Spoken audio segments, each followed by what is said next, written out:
GM. So this is model two, and we're going to be talking about storytelling. Okay.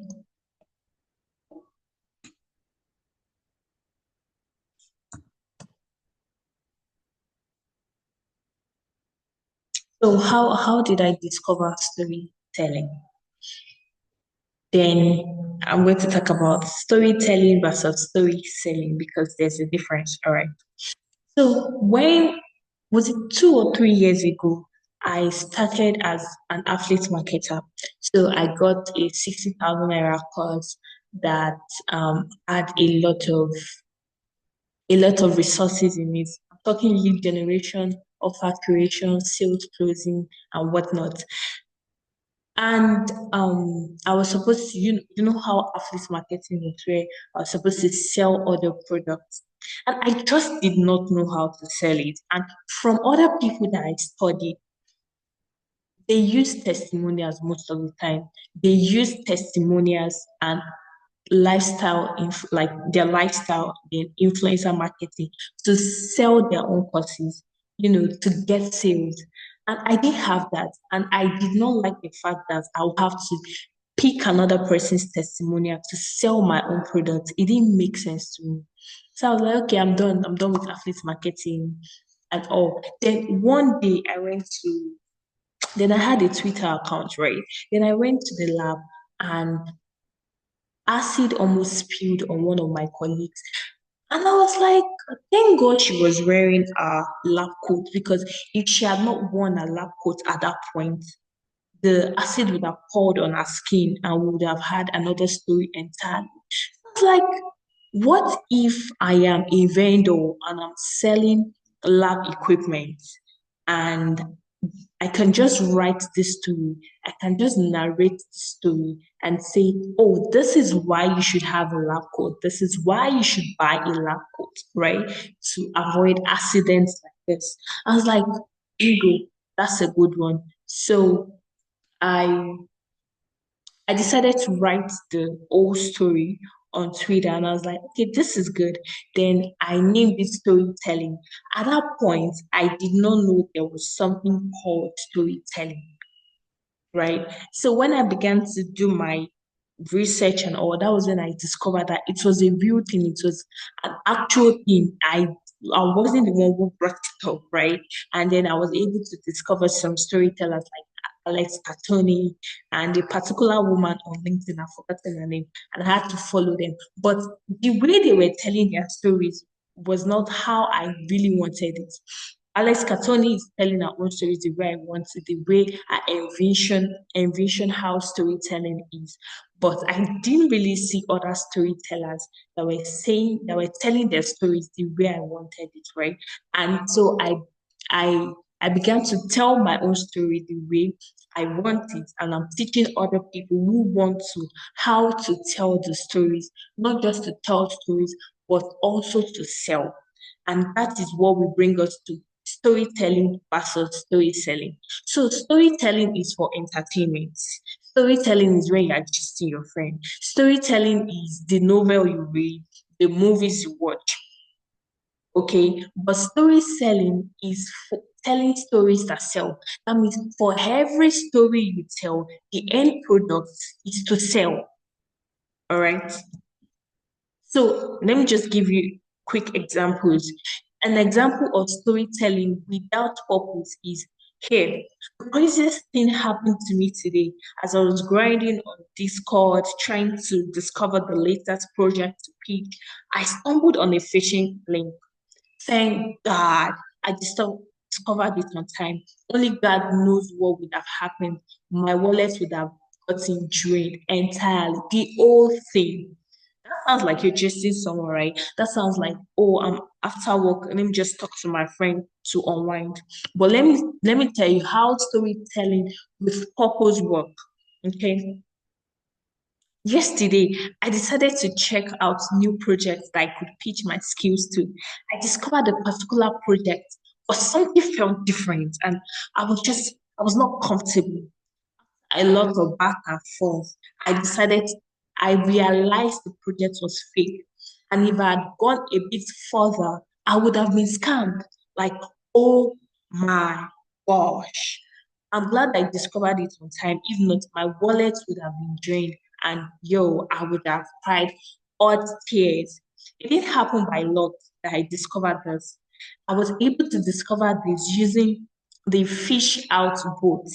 This fish out boat is a boat that helps you stay secured from scammers and all. So the way I am narrating it to you now, it sounds simple and straightforward, right? That, oh, I saw a project, it felt weird, and I was able to withdraw because I used a particular thing called fish out boat. You might have gotten carried away with the story, but I just sold out. I just sold to you. I just I just made you realize that I did not discover it by discernment. I discovered it using the fish out book. So if this was a content that was put in online, I would have gone a bit further to explain what is the fish out boat, who made it, how you can use it to prevent being scammed. Because see, the fish out boat is solving a huge problem in the market. Okay, it's one of the pain points of every Web3 folk or even Web2 is there are scammers everywhere, right? You want to protect your resources, you want to protect your funds. So if I'm saying the fish out boat will help you protect your wallet, you would want to listen to me. Okay, so now I'm not just telling you a story, I am also letting you understand that there is a solution to one of the pain points that you have.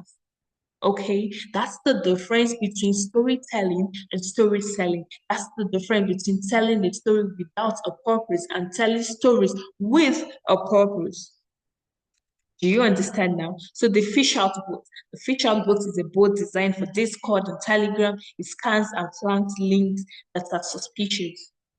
Just a subtle put it there, let's sell to them. Okay? So can you spot the difference now? Right. So let's debunk storytelling myths in marketing. Storytelling is not just for creating content. Storytelling is not just about creating content infused with stories. Let me take that again. Storytelling in marketing, story selling. It's not just about creating content infused with stories. So it's not just about creating content that has stories in it. It's not just about telling us how your day went, telling us how work went, telling us how you got your new clients. It is more than that.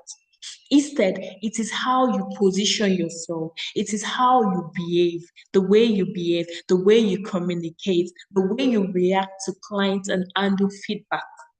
Okay, so that means when you are telling us a story about how work went today, you're not just telling us a story about work, you're telling us about how you communicated with your clients. You're telling us how your clients were was how your client is a little bit toxic and how you were able to, put things together and make him calm down to be less toxic and communicate better with you. So what you're trying to tell us is you're trying to communicate your soft skills with us too. You're trying to tell us that you are a calm person, you are emotionally intelligent, and in that way, when a potential client sees that kind of post online, they're saying, okay, this person has XYZ soft skills.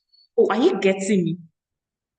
So when I come online and say I got a client, I got a gig today through referral, I am not just telling you, I am not just bragging. I am also telling you how I got that gig, how I was able to have a relationship with the person that referred me for that gig, right? So I am teaching you networking skills too. I'm teaching you communication skills too. Do you understand?